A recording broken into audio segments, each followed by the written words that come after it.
Да, сега како што и на почетокот најавив, преку онлайн врска ќе го имаме Бојан Трајковски, доктор кој што треба да ни каже како да превенираме и како да се заштитиме од амбиенталниот воздух кој што го дишеме по последните неколку недели. Докторе, ви благодарам што ја прифативте мојата покана, барем вака на Вибер, на онлайн да се слушнеме. Знам дека овој период имате полни раце работа, неколку минути граѓаните сакаат да слушнат совети од експерти. Повелете. Благодарам на поканата, се извинувам што не можам да сум во студија, ама ве разбираме тотално. Повелете. Така, вака, конкретно, ако збориме за ситуацијата за која што разговаравме пред самото интервју, конкретно нели за пожарите во ситуација во Трубарево како случај, прашавте и поставивте теза како да се заштитиме преди се. Генерално е многу тешко и речиси да не е возможно максимално да се заштитиме, затоа што единствената реална и сигурна нај 100% заштита била гас маска користење, нешто што е физички невозможно од страна на луѓето. Во принцип, најсоодветниот начин за заштита би бил користење на FFP2 или FFP3 маски, секако и оние фамозни N95 маски, кои што како така би направиле една минимална бариера во однос на делот на тоа што се надворешни загадувачи, кои што не би можеле директно да продрат и на некаков начин би се задржале помеѓу устната шуплина, односно носот и устната шуплина и надворешниот простор, па би се налепиле на самата маска, најпластично да објасниме зошто се форсира користењето на маските. Втората заштита е секако користењето на различни типови на прочистувачи, внатрешни прочистувачи, не оние кои што би влеклеле некаков тип на воздух од надвор, туку во херметички, најпросто кажано, затворени простори, односно простори со отворени прозори, да се користат одредени типови на прочистувачи, кои што и така присутниот воздух би колку толку го прочистувале. И третата, што секогаш често ја кажувам и сакам да ја кажувам и е потврдено и од своја лична пракса, верувам и од пракса на сите вас, е да заминете од тука на одреден временски период или барем доколку е тоа физички возможно да го напуштите Скопје кога се случуваат тие загадувања. Знаете, многу често ние разговараме за вакви акцидентални состојби, а многу малку се алармира за оно загадување кое што е во текот на целата година. Така да јас повеќе би рекол дека нас не труе Скопје, односно она што се случува во Скопје низ текот на целата година, особено во оној зимски период кој што ни предстои, каде што ќе имаме огромен број на загадувачи и тоа ќе биде многу посериозно загадување кое што е долготрајно, за разлика од ова што се случува во Трубарево, кое што не сме никако да се намали ризикот кој што постои од истото.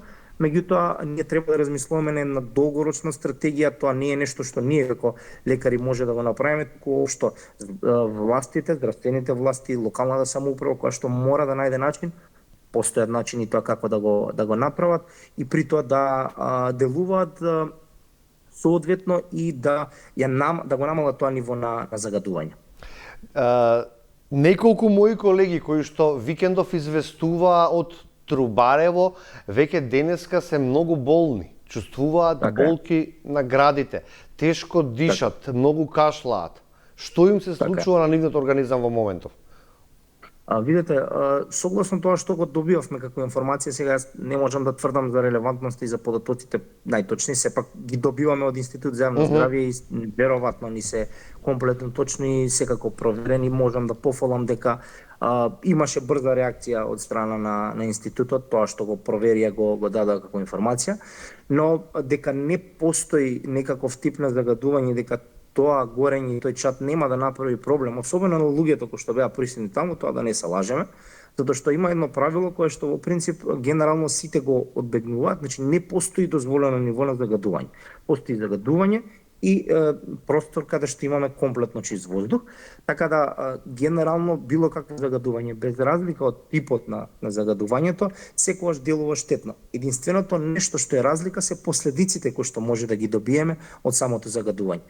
Во оваа ситуација, доколку зборуваме за горење на електричен отпад, како што беше најавено, и секако литиумски батерии кои што беа присутни таму, апсолутно алармот е многу поголем, заради тоа што коментираме за различни токсични гасови, како што се диоксини, фурани, хлорни соединенија кои што и тоа како може да спидат абразивни за дишните патишта преди се, а уште повеќе да разговараме и за тешките метали од типот на кадмиум, олово, жива. Кадмиумот представува особено силен токсичен агент кој што може да предизвика многу сериозни белодробни оштетувања кои што покрај тоа што акутно ќе предизвикаат промени како што се нагласивте за колегите, исто така можат и на долгорочно да предизвикаат сериозни хронични заболувања. Оловото како еден многу сериозен метал делува сериозно на централниот нервен систем и особено многу делува на развојот кај децата, така да било кој деца кои што се во околината и тоа како треба да се внимава на нивното, да кажам, шетање во тој регион и тој простор.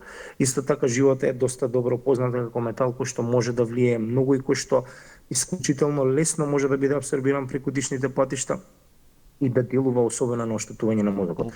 Како што нагласав, низа на последици може да се случат доколку соодветно не се превенира. Не би сакал да верувам дека постои толку високо ниво, сепак е нагласам сериозна институција дадува свое мислење во но, баш утре го читав извештајот од страна Институт за јавно здравје кој што нагласува дека нема нити радиација, нити пак одредено високо ниво на тешки метали, освен во одредени подрачја каде што и се очекувало како резултат на претходното присуство на литиумски батерии и нивно горење, така да останува да веруваме на медицинските власти во моментов. Не треба да бидат многу опуштени, значи граѓаните кои што живеат во Трубарево и во околината. Многу повеќе треба да работат на своја заштита, така? Не треба да сте лекар за да осетите дека во одредена ситуација нешто ви влијае и не треба да сте стручно лице за да препознаете загадување. На крајот од денот вашиот мозг ќе го каже тоа за вас. Така да било каква промена на воздухот која што е надвор од онаа нормала која што ја дишаме, апсолутно е аларм, особено кога имаме сериозни гасови кои што и тоа како се чувствуваат во моментот кога ги вдишувате. Тоа нагризување, најпросто кажано што го објаснуваат пациентите, е нешто што не треба, пак ќе кажам, да сте стручно лице за да го откриете и го забележувате секогаш кога ќе дојдете во контакт со одреден тип на иритантен гас или гас кој што би можел да предизвика некакво нарушување. Како да го сватиме сериозно тогаш министерот за здравство кој што се разбира е советува, не сакам да ве скарам сега со него, тој добива совети од експерти, од доктори кои што се во неговиот кабинет, предпоставувам, дека 400 метри, доколку си надвор од 400 метри кругот, не може да имаш никакви штетни последици од ваквиот воздух. Видете, министерот, јас не можам апсолутно го нападнам, човекот го прави. Не ни барав тоа од вас, само како да го сватиме сериозно човекот? Видете, сериозно треба да го сватите алармот кој што мислам дека го даваат луѓето кои што се врзани со оваа проблематика и кои што работат оваа проблематика, заради тоа што сепак мислам дека во принцип најголем процент од лекарите кои што имаат простор да дадат своје мислење за исто, дадоа аларм дека треба да се внимава. Не можам да се согласам дека треба да бидеме во близина на местото каде што се случува тоа загадување, односно тоа горење.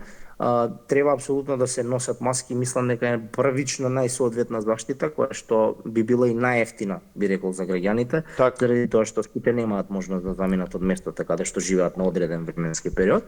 Меѓутоа, мислам дека вие како медиуми сте тие кои што треба да прават најсоодветен притисок не за оваа ситуација конкретно, туку како што нагласив за континуираното загадување кое што тек ќе се случува, заради тоа што тие здравствени последици кои што ги гледаме од овај акутен проблем, кој што акутно ќе предизвика проблематика, кој што ќе предизвика нарушување во моментов кој што ќе го истретираме. Меѓутоа, она што ни се случува во текот на целата година, верувајте, многу посериозно на долгорочен план. Имаме многу здравствени ризици, имаме многу последици и апсолутно Трубарево ќе биде можеби само еден дел кој што има проблем, а Скопје целото ќе биде она кое што во континуитет ќе чувствува потешкоти и пред се на оној респираторен систем. На социјалните мрежи, докторе, веќе има родители кои што се организираат да не ги пуштаат децата во градинка или во училиште доколку повторно се случи енормно загадување. Тоа најчесто се случува, барем така можеме да го почувствуваме во утринските часови и во текот на ноќта. Што да прават, еден совет до родителите од вас? Видите, До негде не можам да се согласам со губење на настава, ќе кажам само од кој аспект. Воздухот кој што го дишеме дома и во училиште горе доле истиот. Значи ние не можеме да делиме воздух, тип на воздух, може само да условно кажано во одредени училишта дури и се подобри условите што ги имаме дома, затоа што имаат почистувачи на воздух во просториите, односно во училните каде што седат. Генерално мислам дека е во принцип паметно да имаме заштита некаков вид. Јас цело време ги во текот на интервјуто ги нагласувам маските, тие се можеби најсоодветната заштита, затоа што покрај тоа што ќе ги заштитат од тоа загадување какво такво, ќе ги заштитат и од се поголемиот дел на вируси и бактерии кои што ќе ги гледаме со започнување на оваа школска година, што апсолутно мислам дека ќе биде доста посериозен акутен проблем во моментот. Јас сум тази родител, така да ги сваќам апсолутно родителите за делот на загриженоста. Би бил загрижен јас доколку се случува се тоа и сепак и моето дете расте тука, така да генерално го поддржувам секој аспект на бунт кој што подразбира било каков тип на ајде да кажам освестување на локалната самоуправа и на властите да нешто превземат. Меѓутоа сепак треба и самите родители да сватат дека секако живееме во една средина која што дали би било дома или би било во училиште, мислам дека апсолутно ќе го дишиме истиот воздух со некои минимални разлики.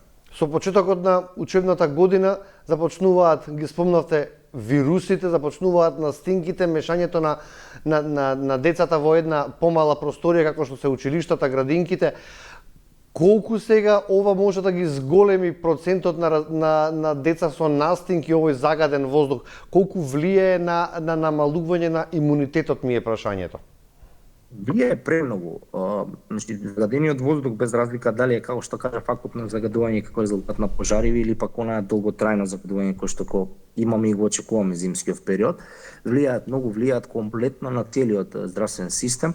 Човекот пред се најмногу на респираторниот трак заради тоа што тој најдиректно е во контакт со загадениот воздух, па заради тоа симптоматологијата најмногу доаѓа од таму, преку течење на нос, алергиски ринити, главоболки, омолаксано, синузити, кашлици, сериозен акутен ларингит. Значи, тоа се некои најчести симптоми кои што ги гледаме и најчести последици, би рекол, кои што ги гледаме.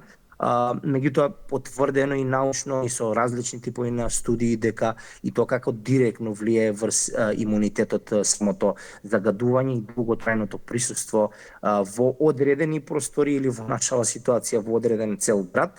Така да верувајте, ние последиците од здравје, од самото загадување ќе го гледаме во континуитет во текот на наредните години.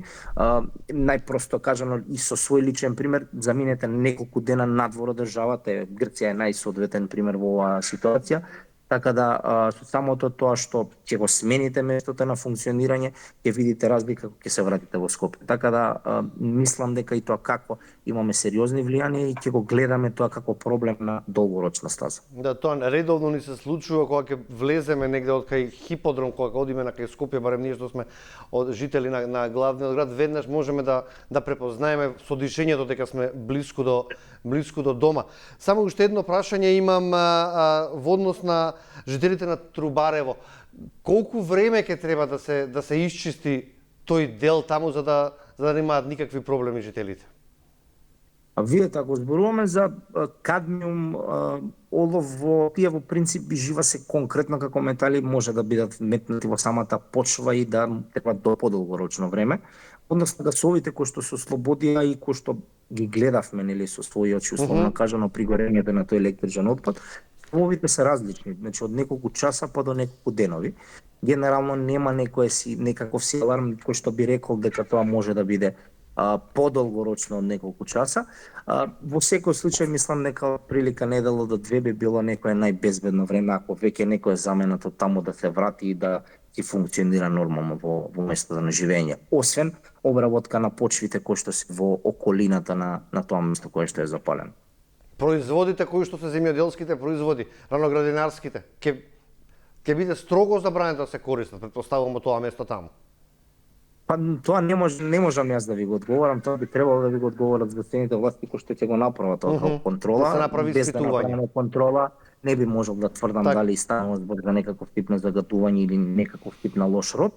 Така да тоа е најсоодветно Агенцијата за храна и ветеринарство, веројатно ќе го направи тоа испитување и ќе даде своје мислење. Доктор, јас ви благодарам уште еднаш што излеговте во преседво за оваа емисија, чисто да не посоветувате како граѓани и да слушнеме превентивни мерки како да се заштитиме од ова што ни се случува во последните 2 недели. Ви благодарам и на вас и одлично што алармирате кога станува збор за ваква акутна состојба како што беше ова со тубарел. Пријатен работен ден и посакувам што помалку работа да имате. Ви благодарам уште И на еднаш. вас секој добро. Благодарам, пријатно. Почитувани, сега ќе направиме уште една кратка пауза, па продолжуваме во студиото со третиот разговор.